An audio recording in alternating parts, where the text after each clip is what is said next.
Wait a couple minutes that people join, okay?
Hello, everyone.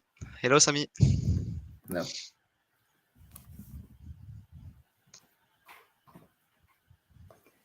Okay, 1 more minute.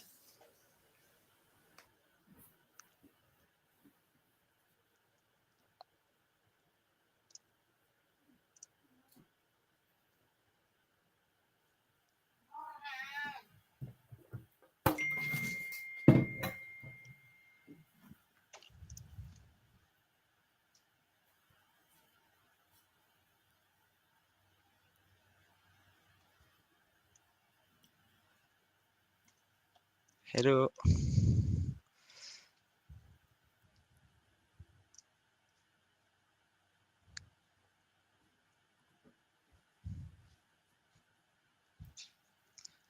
Hey, Joel.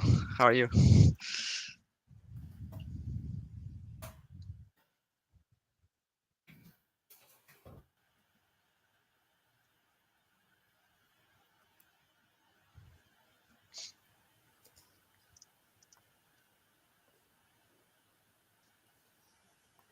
Okay, looks like we can start now.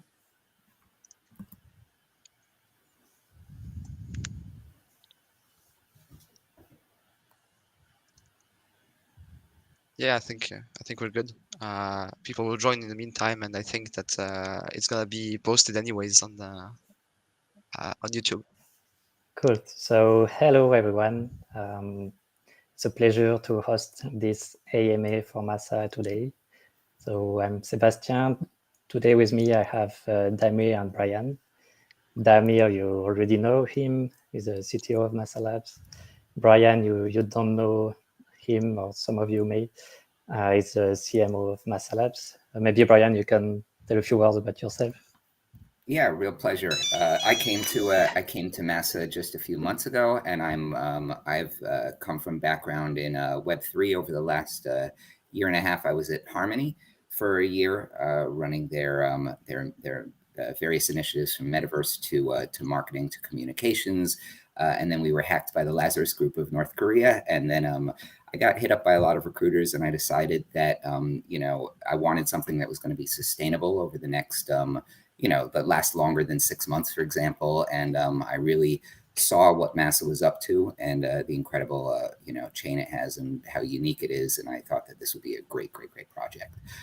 Before that, I had run a company called CD Baby, which was the largest independent music distributor in the world, and done an ebook distribution company and ran an international rock and roll music festival.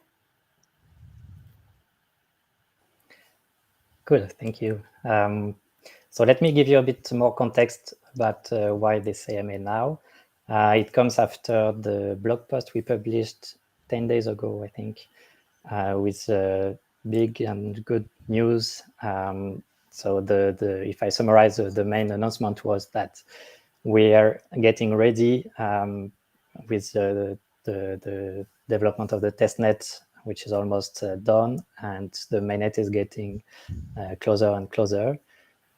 So we were able to give you a more precise roadmap for the following month, and we plan the mainnet for October, and then the testnet will stop. At least the testnet incentive program will stop at the end of September. So that was the main news, and then you you have a lot of details about the testnet rewards or other things on the roadmap. So I encourage you to have a look at this blog post if you haven't already. Otherwise, we gathered a lot of questions from you in the last days. I think there are more than 30. So we will take them. We sorted them by topic, and we will take them. So I will answer the general questions about the roadmap, testnet, mainnet. Damir will answer questions about the technical questions, and Brian more about the community, ecosystem, and marketing. And we are going to ask the questions each other. So I think, Brian, you start with my questions. Yeah, exactly. So, about the the roadmap and toward the end of the testnet and mainnet, how many episodes are going to be planned in the testnet? In other words, like, what's the stage of development now, and when will the network be ready to go to mainnet? So the last testnet episode is number 26. So right now we are in number 23 in June. The last one is 26 in September. Right now about the stage of development. So all the big features have been implemented. We are now in a phase where we stabilize the network. We test everything, the full blockchain client, and we optimize little things here and there. And so again, the date for the mainnet is October, and we will give you a more precise date when we get closer to October. Oh, that's great. And as far as, so that's a mainnet, but as far as with the white paper and the tokenomics and the roadmap, I mean, when are those going to be published? So the white paper is going to be published at the end of June. So we are right now we did most of it. We are right now in the design of it. It contains the full information on the project, like from the vision to the technology, the community, the governance, tokenomics, everything in full. So again, we will organize an AMA after the publication of the white paper, because I'm sure you will have tons of new questions for that. Okay, and then is there going to be a private sale where, like, there's going to be a special price for people who participated in the testnet before the public sale? That would not be a private sale. So there are thousands of people participating in the testnet. So that would be considered as a public sale in France or anywhere. So the details of these public sales, such as the platform, the price, special features for the community, etc. All these details, they will be announced a bit later this summer, before October, of course. Okay, and then when that happens, is there going to be at launch, is Massa going to be listed on the exchanges, or how's that going to work? Of course. So we will launch the mainnet the same day, where we will have a listing on exchanges. And again, you will have the details of the platforms, the exchanges later this summer. Okay, so there's sort of a lot of that. It sounds like there's a lot of news and a lot of things kind of coming up on the horizon, as opposed to the last year when we've been kind of bunker down and building. So how can the network and the community get more communication from the core team? I understand some people felt we did not communicate enough in this last month. We want to apologize for this. We were building all aspects of the project, not only technical, and we gave only little news about this.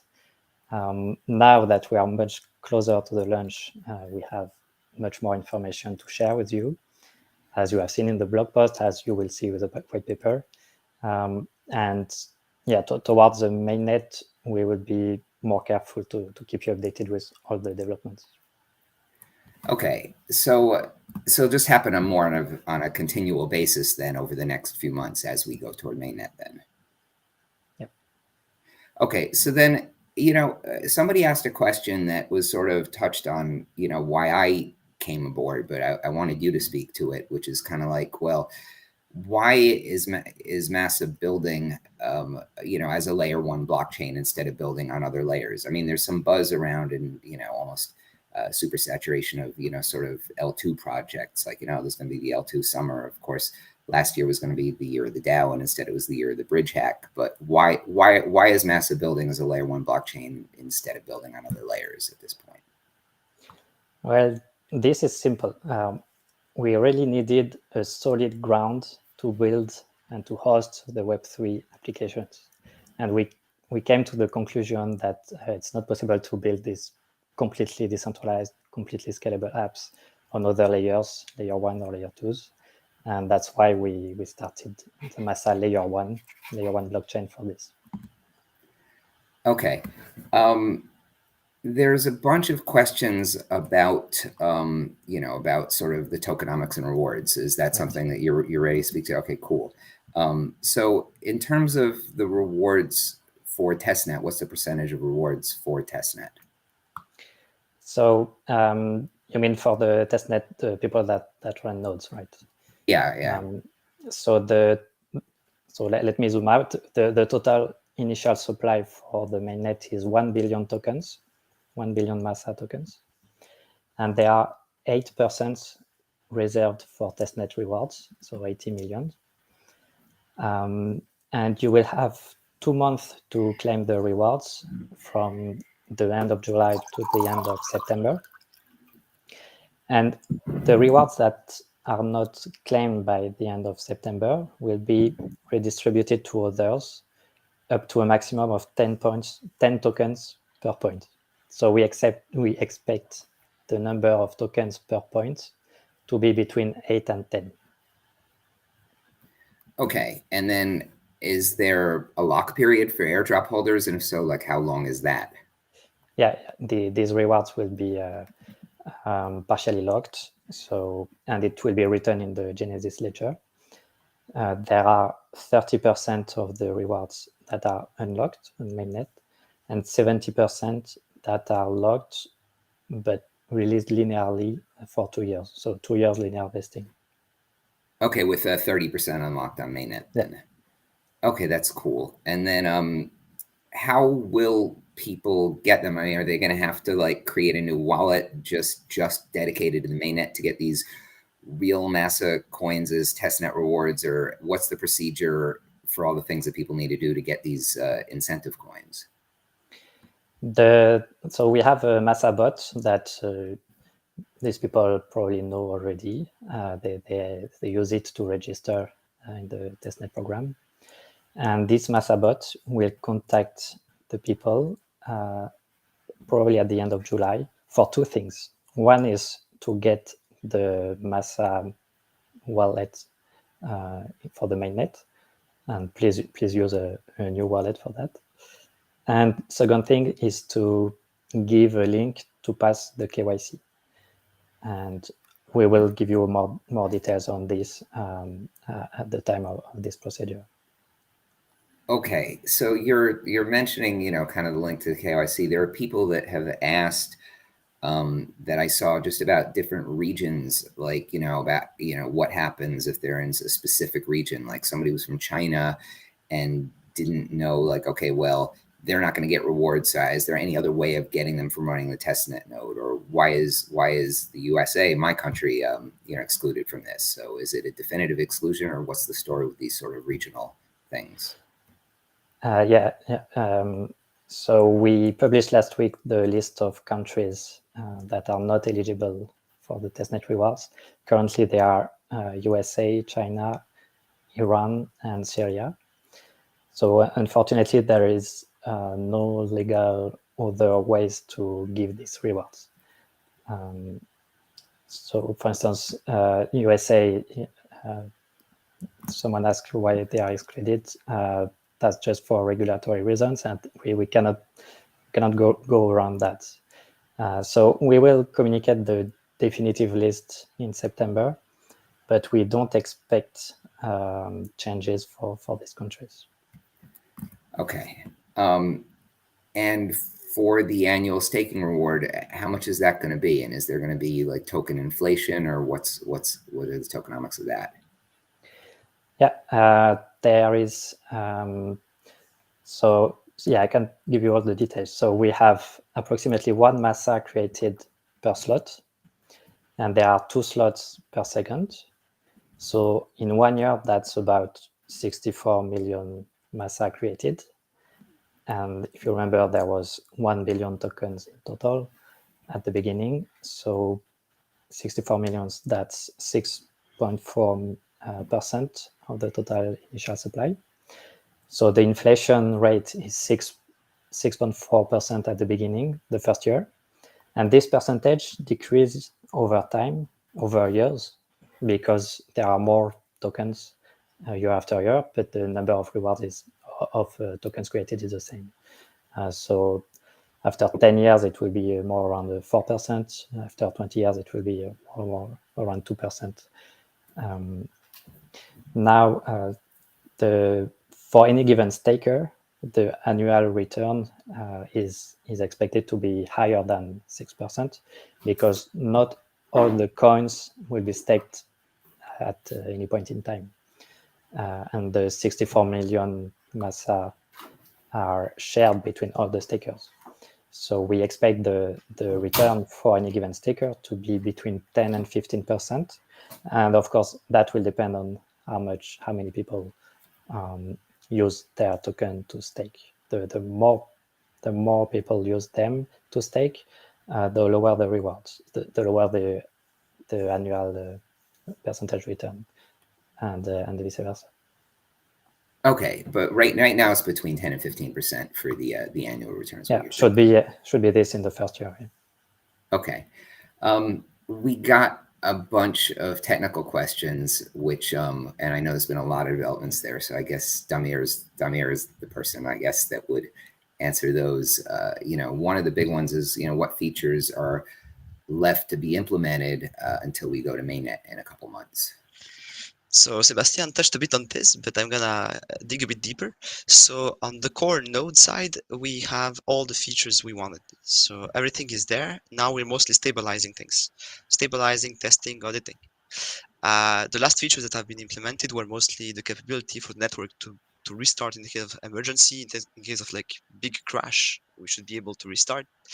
Also, other features that have been implemented is versioning. That's going to be tested this testnet as well. So being able to transition smoothly from one version to another.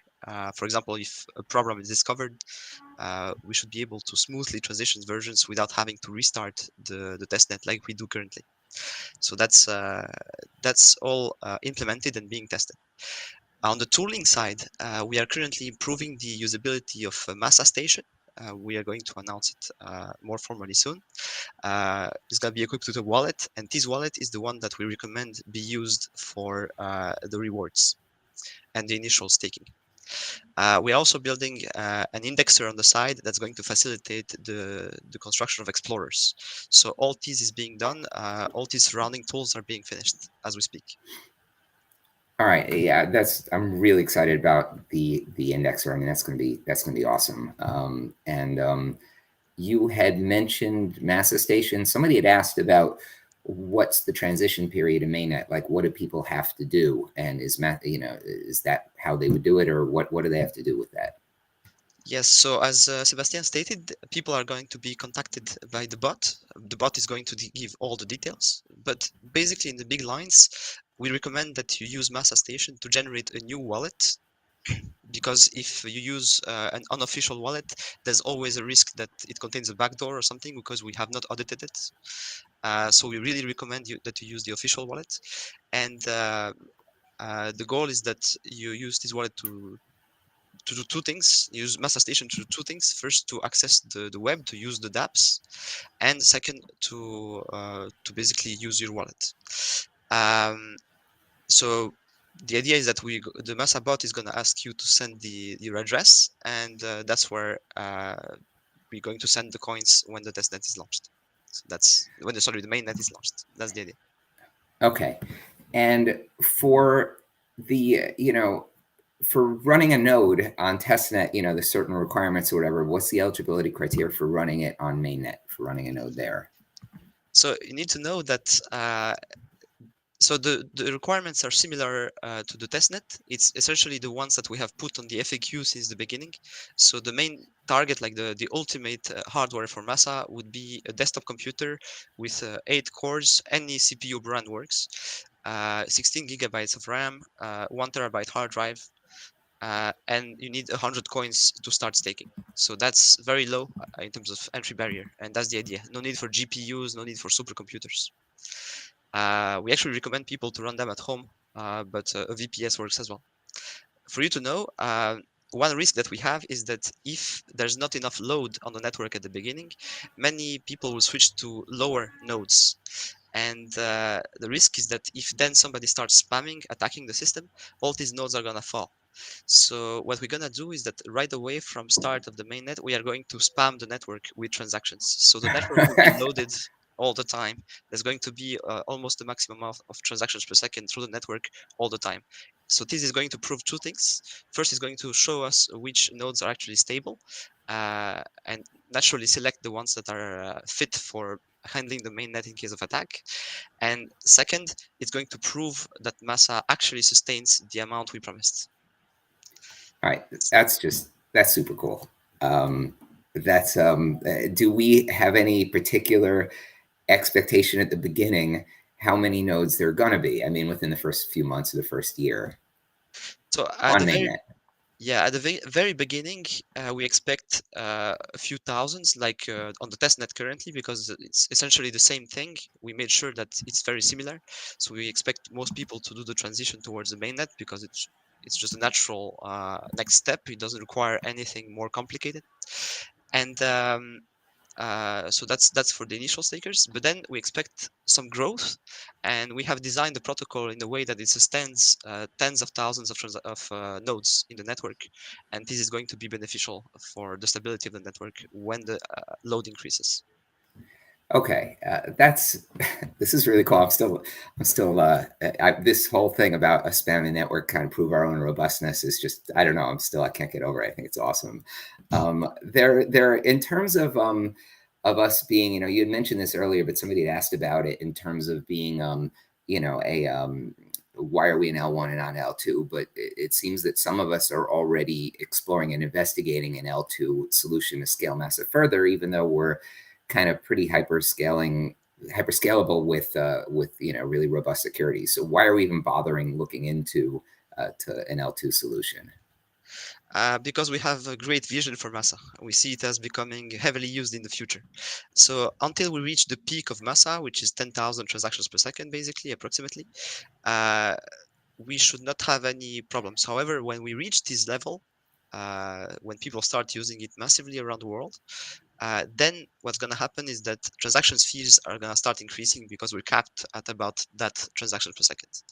And when that happens, we want to be ready to transition to the next step of scaling. So we cannot just wait for that moment to transition. We need to start thinking about it early. And that's why we started working on it early. But it's not going to be deployed right away on the mainnet, also because it makes no sense. Users at the beginning is going to be reasonable, and then it's going to increase. Okay, so we really are kind of preparing 2 steps down the line for that mass adoption, which is great. In terms of threading, why do we have 32 threads? Why isn't it like 28 or 37 or 192? Like, why 32? So that's a pretty precise question. The idea is that the initial idea is that the more threads you have, the more you can parallelize and the better you should scale. The problem with this is that after a certain amount of threads, we have too many parents in the headers, for example, so the headers of the blocks increase in size. We also need to reduce the size of the blocks, and we also have some security issues that happen. So we have investigated these security issues and we have quantified them in our theoretical paper. So if you're interested, you can go have a look. But globally, we put 32 as being the maximum safe that makes sense in terms of number. Okay. A bunch of people asked about, AI, because right now that's the buzzy thing of the day, and all of Web3 is all about the buzz. But is there at Massa, are we using ChatGPT, or are we using Bard, and for what and why and when, or do we have any plans or thoughts on that? So internally in the company, many people are using ChatGPT. Our developers, many of them have GitHub Copilot licenses. So we are using these tools internally for our needs. But for now, in the Massa core, there's currently no AI per se. That being said, all three founders of Massa have PhDs in AI. So we are thinking in the background about future synergies on how we could implement some AI aspects into Massa. That's something that we like, and that's something we are studying. Okay, cool. So we got synergies in AI in the same answer, so we know that it's real. In terms of, back to the mainnet thing, is it going to be possible for people or for us to bootstrap from trusted nodes other than the official Massa nodes? Or can people do that? Yes. So technically, you can change the configuration file and bootstrap from anyone you want, but that comes with a potentially high security risk because you trust the person you bootstrap from. That's because Massa is so fast that Massa forgets about older blocks. So you need to trust somebody's state as the bootstrap. So the security model of Massa is that when you bootstrap, we recommend that you bootstrap from the same person than the person from which you have downloaded the software initially, because you already trust that person to provide you the software. So you want to trust that same person to bootstrap. You don't want to trust a third party. So this is the general security model. But of course, if you know somebody that's not Massa, who distribute a trusted version of the Massa program, a trusted implementation of Massa, and that runs nodes, we recommend that and you trust them, so recommend that you contact them, that you get the software from them, and that you bootstrap from them. And that can be done by changing the parameters in the configuration.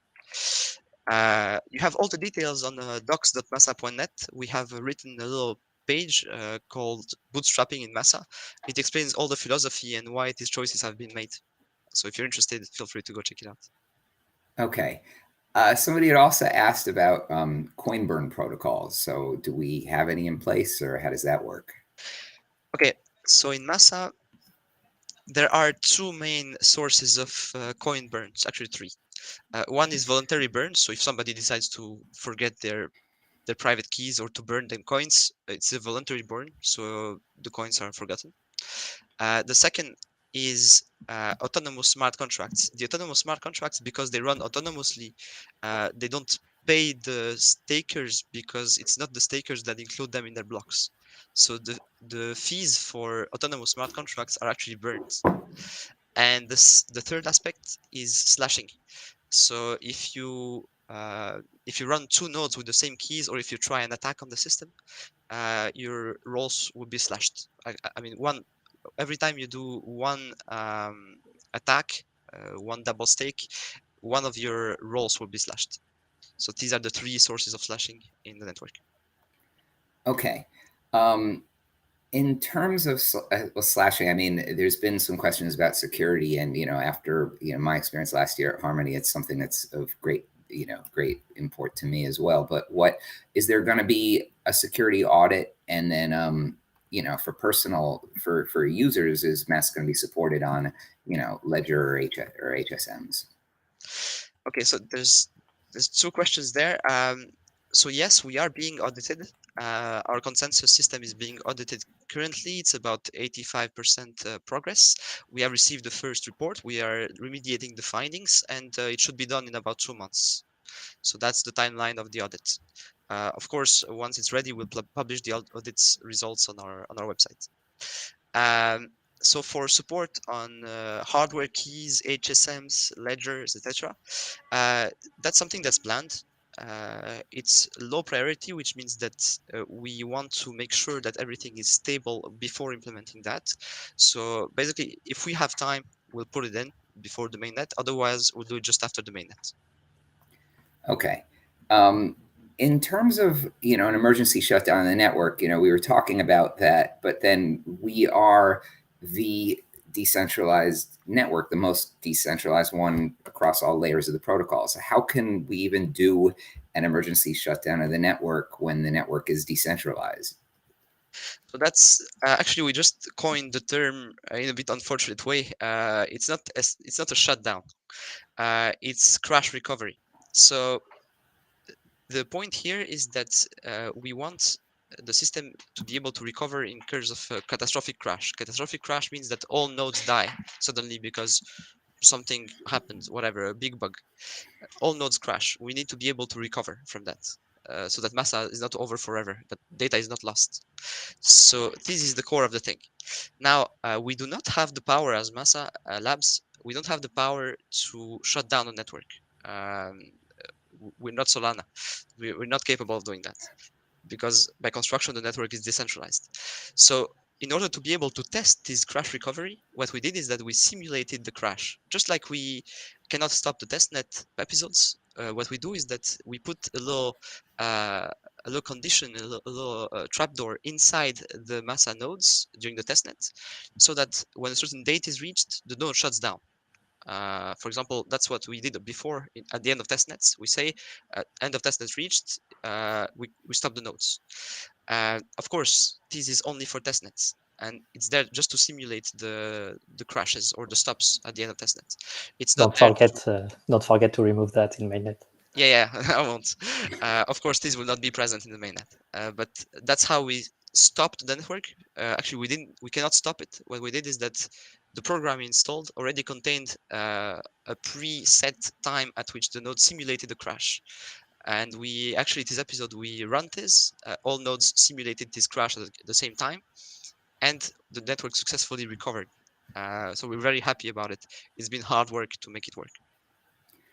Okay, we got a question that is, that I don't quite understand, but they're talking about IP originality and will maximum factor, will that count on mainnet? So I'd love, first to answer it, but also I'd love to know exactly what they mean by that. Okay, currently in the testnet, we favor IP address diversity. So people who have essentially the same stability on nodes, but who are one into a very cluttered region, for example, in the same VPS as many other people, versus the other node that's somewhere isolated, like at home in a different country, we're going to score better the person that's isolated. That's because we want some as basically a diversity of IP addresses, a decentralization that's as high as possible. We don't want cases like what happened to other blockchains recently, that I don't know, AWS crashes, therefore the whole network crashes. We don't want this to happen, and that's why we worked on making sure that we score better people who are isolated geographically, politically, etc. So that we have representation all around the world. And if even one country gets disconnected, the network continues. Now the question is, how will we proceed for the mainnet?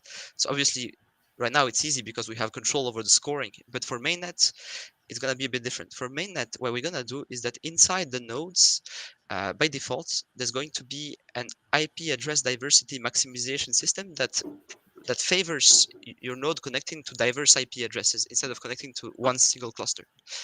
What this means in practice is that nodes that will be more original in terms of IP address will be prioritized. And what's interesting about that is that by being prioritized for connections, they have higher stability and better connectivity than other nodes.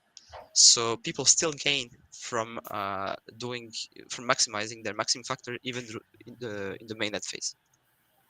Okay. For staking tokens, how are normal users going to stake their tokens?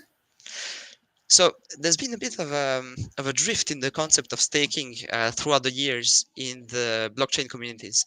Initially, staking was essentially for proof of stake. The goal was to reward people who produce blocks, who participate to the security of the network. But then many perversions to that happened with delegation, etc. And the problem is that now staking has become kind of a passive way to win money without contributing to the network. We want to change that a little bit. So but without scaring users. So basically in the Massa node, there is no delegation. So the only way to stake on the layer 1 by producing blocks is by running nodes. That being said, it's easy to run a node, so you should be able to do it. Now, For people who want to stake in a useful way and get rewards without running a node, it's still possible, but not by creating blocks on the mainnet, but instead by participating in the dApps that are running on Massa. So for example, DUSA, you can stake in DUSA, and if you participate to the liquidity pools, you can possibly get reward. There will be also other liquidity pools. You can obviously work on these pools just like you would on Ethereum or other chains and stake your coins there. And there, the advantage is that they're useful, contrary to staking passively on the layer 1. Okay. Somebody had asked about, a couple people, about interoperability. Like, firstly, you know, will there be interoperability with Cosmos? So for interoperability, we are currently working on a bridging system because we don't want Massa to be isolated. We want Massa to be bridged to other blockchains. So that's a work in progress. We have a team on this actually. And for Cosmos in particular, we have studied IBC for a while actually. We even have contacted people who are very knowledgeable about it and had long discussions. And the interesting thing that happened is that by digging deeper, we realized that it's much harder than expected because Massa is fast. So it's very hard to track the Massa consensus on another blockchain. That's one of the reasons. So this is a technical hiccup for it to be easy to do. So we are continuing to work on it, but we are going to slightly deprioritize it because it happens to be harder than expected, and we have other priorities now. But we'll still work on it. Okay. And what about EVM compatibility? Is that going to be supported in the future? So the reason of the choice of not being EVM compatible natively was a long discussion between us. First of all, what's interesting about EVM is that you end up capturing the Ethereum ecosystem, which is interesting. But when we look at other chains that did it, what we mostly see is clones of existing apps being just ported to this new chain. So this is okay, but technically it doesn't bring any innovation that will draw people from these other chains towards Massa because they already have EVM compatibility on other chains. That's not the main argument that would bring them there. So we had to bring other arguments that are complementary to what Ethereum proposes, for example, to bring people who are not satisfied with the state of things elsewhere. So we went for high performance, so higher performance than EVM. We also went for autonomous smart contracts, which are not compatible to EVM. We also went for the capability to be programmed in a variant of TypeScript, so something that's easy for web developers. And this is also not easily available for EVM. And these are the reasons why we didn't choose EVM in the first place. That being said, we are working on bridges currently, so we hope to have a working bridge with Ethereum as fast as we can. Okay, so it sounds like a lot of it is because of our, you know, our forward-looking innovations, but that we are looking at bridges to solve some of this. In terms of transaction fees, how high are they going to be? So the transaction fees is very hard to estimate a priori. What I can say is that until the blocks are full, so until we reach the peak performance of Massa, there's no reason for there to be essentially any fees. The fees are going to be negligible, very, very small, if any. So that's until we reach the very high usage I mentioned, where we want to switch to the layer 2. So once we reach 10,000 transactions per second in the network and the network is saturated, that's when we're going to happen like others. So we're going to have the transactions fees that are going to increase, and that's going to happen like any other chains. That being said, in Massa, this is going to happen much later, and it's going to be much cheaper globally because we have such a high throughput. Okay. And then can we integrate ZK rollups in Massa? What's interesting about ZK rollups is that they allow a couple of super powerful computers to generate a proof that a bunch of transactions have been executed, and then people with smaller computers can easily verify those proofs. This allows for some form of scaling. It comes with its own caveats. So we are studying this, but we don't feel it's necessary for now for the mainnet, at least in the beginning. We feel that the 10,000 transactions per second we have is good, and we don't want to centralize the network around some nodes that are some super nodes that are responsible for producing proofs. So that's essentially the choices we have made so far. Okay. What other questions do we have in terms of? I guess there's only one other. There's how easy is it to develop dApps on Massa? So we have been trying to make it as easy as possible. So first of all, we chose WASM WebAssembly, which is a standard virtual machine. We went for a language close to TypeScript for development. So the front ends will be developed in HTML, CSS. The back ends will be in TypeScript, which is very familiar to web developers. Also, everything is on-chain, so you can deploy the website, the autonomous smart contract, everything on-chain. You don't need to run servers on the side, which makes it in a way easier, because you need to run 5 servers to run an app. So that's one thing. And one way to see this is that we have run a hackathon, actually 2 hackathons, in which we went to see some students who had never programmed on a blockchain before, who knew web development a bit, and these people were able to build full dApps in a couple of days on Massa. So it gives you an idea of how simple it is. Okay, that was that's a lot of tech questions, which is great. Which as part of the community and my our team's communication with the ambassadors, we're going to be rolling out more communication about the developments as we head to mainnet, because there's going to be so many as we get ready in the next several weeks and a couple months. So definitely going to be rolling those out and sharing that with the community in plain layman's terms. So that's very cool. Then we got a bunch of questions about, just about the ambassadors and everything. So I can ask them myself, Brian. or you guys can ask them. I will ask you. So yeah, you got a few questions around community, ecosystem, and marketing. The first one, well, I got the when Massa question. You got the why Massa. Or with so many blockchains, how will Massa distinguish itself and find its niche? Yeah, I mean, that's what got me excited about the project to join in the first place. There were really 3 main reasons. One is that, it really, really, really ties in to the ethos of Web3 more than any other project I've seen. I mean, in terms of being truly decentralized. Yeah, I was at Paris Blockchain Week, and there were like every single or even at ETH Denver, half of the booths there were like, yeah, we've solved the blockchain trilemma. And it's like, okay, everybody solved that, but it's like, we're truly decentralized, and people want fair tokenomics. They don't want, unevenly distributed voting or power distribution or price manipulation or, security compromises. And we can do hyperscaling with security, but we're fair and uncensorable and unhackable.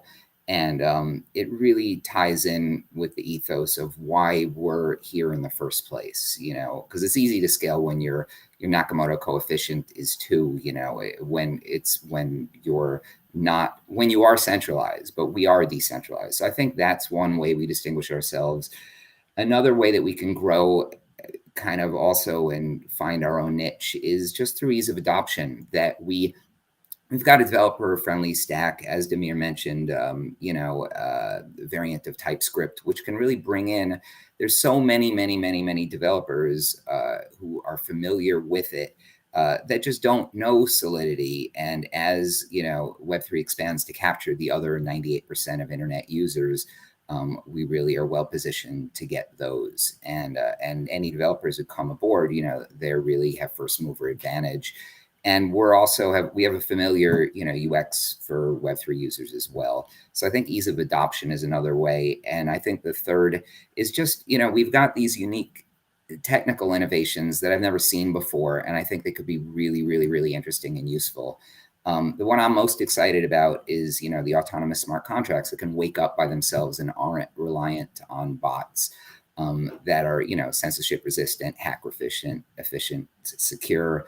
And they really can do all kinds of cool things, especially in DeFi, with like autonomous liquidations of under collateralized positions or limit orders without private keys, regular payments, dollar cost averaging. There's so many things that we can do with these things on DeFi, or even there's NFT implications like self-evolving NFTs that kind of morph on chain without your interaction. So I think the ASCs, the autonomous smart contracts, are a very big use case.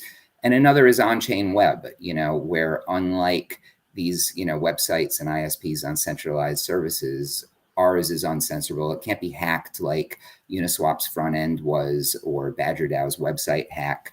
And there's a lot of use cases there as well, like decentralized blogging, front end security for, mirrors for some of these, DeFi dApps. And, you can sort of tune how much of the website is on chain. You could have the whole website on chain, except for, a large piece of media or something, which could be on a centralized server. So I think it's really the tech and the ease of adoption and, our Web3 ethos, which really make us stand out. Fantastic. Then you have, what marketing activities are planned for further promotion of Massa? Well, as we go toward mainnet and the launch, there's really three sort of different stages that we're going to go through. One is, in the first, which is right now, is going to be, just sort of much more social and engagement to highlight our USPs, our unique selling propositions as to what differentiates us, and to engage with our Twitter followers. Our Twitter followers, which are now around 22,000, have grown a whole lot. We only had 4,000 at the beginning of last year. And then to really engage the community in Discord, which we've gone up from about 12, 13,000 to about 45,000 now. And to really just highlight what makes us special and get people excited for mainnet launch. And then as we then onboard people, it'll be the second phase, which will be like incentivizing usage, where basically people are going to be incentivized for actions that they take on chain, such as, connecting your wallet or interacting with some of the apps in our ecosystem, and off-chain activities, for helping, with promotion and other activities as well. And right now we're buttoning up exactly, how to track all of that on chain, and how to reward it as well, whether it's through us or through the the dApps in our ecosystem, and how that's going to work. And then finally, as we approach to launch, we're going to be doing a lot more co-marketing with centralized exchanges as we get on there. And a lot more of the PR type of Twitter Spaces with various influencers as well. So those are the three phases that we have coming up in terms of promoting it as we go toward it, as we go to launch. What are your plans for growing the ecosystem? Well, there's a couple. We've got a grants program, which back in Harmony days, in the bull market, we were a lot of projects were throwing out tons and tons and tons of money for projects. It was sort of like everybody gets a car, and the thing is that firstly, a lot of that money just in the bull market, it's a different market. And secondly, there were a lot of projects, I'm not going to name any by name, but a lot of major projects that would say, we've got a $1 billion grant program. And then they would say, okay, but the traction, we're going to give it out to you once you have 1 billion users on your dApp. And it's like, look, the whole chain doesn't have 1 billion users. So our grant program, my main goal for it is that we support projects with tokens, and also, through any help that we need, from tech support to co-marketing, to pitch deck review, to you name it, support them, but especially the ones that tie in with what makes us unique. So we really want to support projects that show off our decentralization, that show off our autonomous smart contracts, that make good use of on-chain web to really bring in people at scale. That's what's important to us. And so there's the grants program. The second is, obviously it's partnerships with, just some of the major major projects that, you know, we need as a core competency as a chain, and that can be exciting to people and that can help, you know, increase user activity and TVL on chain, which, you know, bridges, oracles, storage solutions like IPFS, things, you know, just standard issue stuff. And then the third is just, you know, more events and hackathons and outreach in order to get like young developers like at universities or, you know, Web 2 developers, you know, who can, you know, code on us using TypeScript and things like that. So those are sort of, that's how we're going to do it. Okay. Next, we have 3 questions more about the ambassadors or ambassador program. First is, what's your plan? What's the roadmap for all ambassadors? Well, for the ambassadors, we're right now working on a solution. We had AMB.place. We might, you know, we're looking at solutions like them or like Layer 3 in order to track activity and on-chain achievements. And then secondly, we really want to leverage the ambassadors' skills for the next couple of months, more on a task basis, that for all of the essential things that are going to be coming up in sort of the whirlwind that we have ahead. And that would be about, you know, design, helping out with influencers that make sense in terms of, you know, co-marketing, co-promotion, and community management. And on, you know, on the other side of that, of course, is sort of, you know, tech and support. We've had a couple ambassadors that have been incredibly helpful on Discord answering people's questions. And as we onboard new users with, you know, with the stable testnet and, you know, as we go to mainnet, we're going to need to give much more support. And, you know, we're going to need the help from, you know, really tech-minded ambassadors, but also encouraging more builders to build because now, you know, we're really positioned to take them on.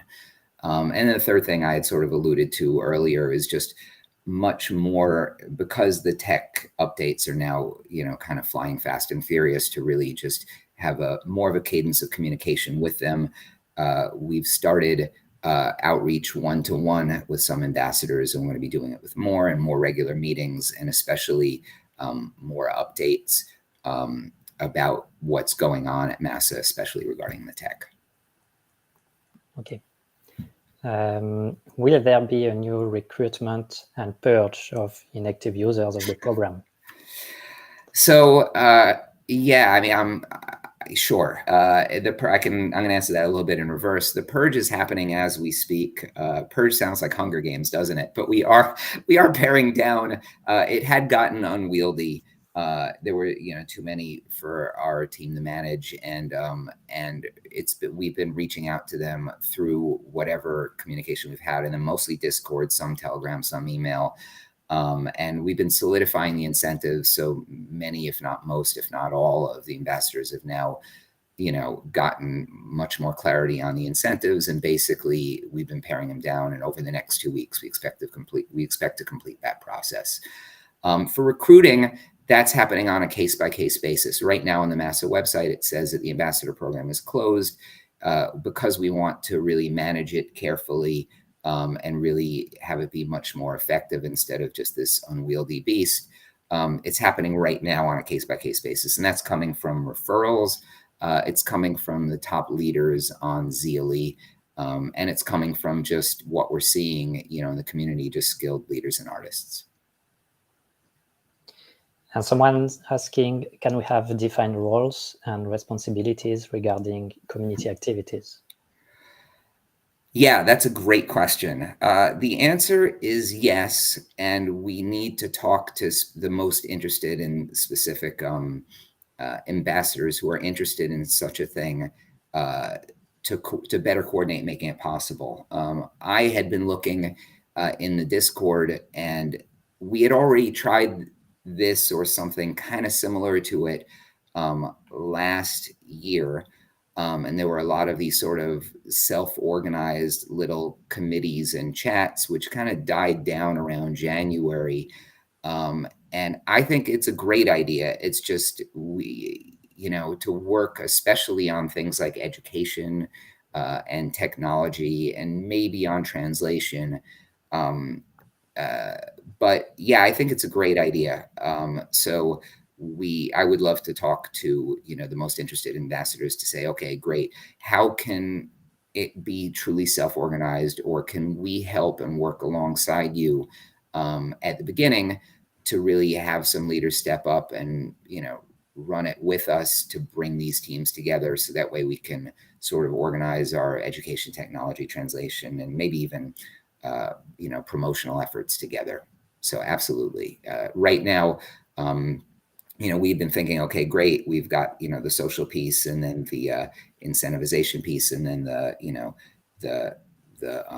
the promotion and PR piece with influencers coming up in the 3 stages. So we're going to have very, very specific needs, and then go to the community and say, great, here's what we need, and we can reward and incentivize on a task basis. But these sort of self-organizing committees, I love the idea. We just need to make it work better than we did last year. So I'm all ears on that one. And we are done. We did all of them. Wow. So there are some in the chat, I think. Yeah, I can take some of them.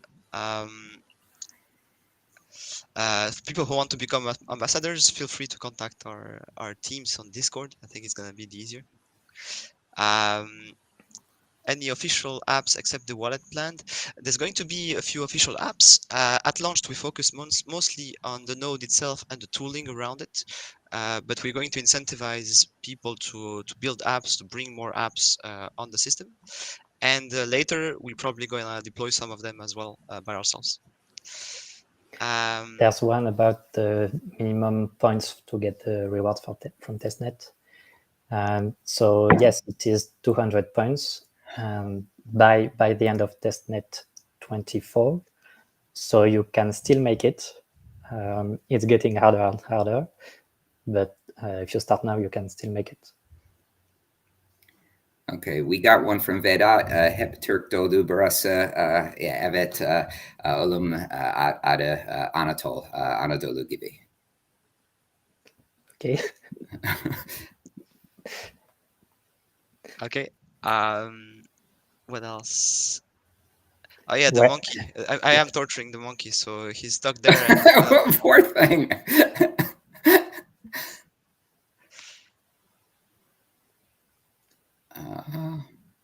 I think that's that's probably about it. I mean, I think just that we've gotten so many of these questions have been toward Damir with tech. So I just, I'm going to be talking with Damir a lot more over the next few months to really share all of the developments there with the ambassadors, because some of them, like our sort of, our the way that we have been and will be stress testing our own network are news to me. So really how to, and I've learned a bunch from this thing. So definitely. Yeah.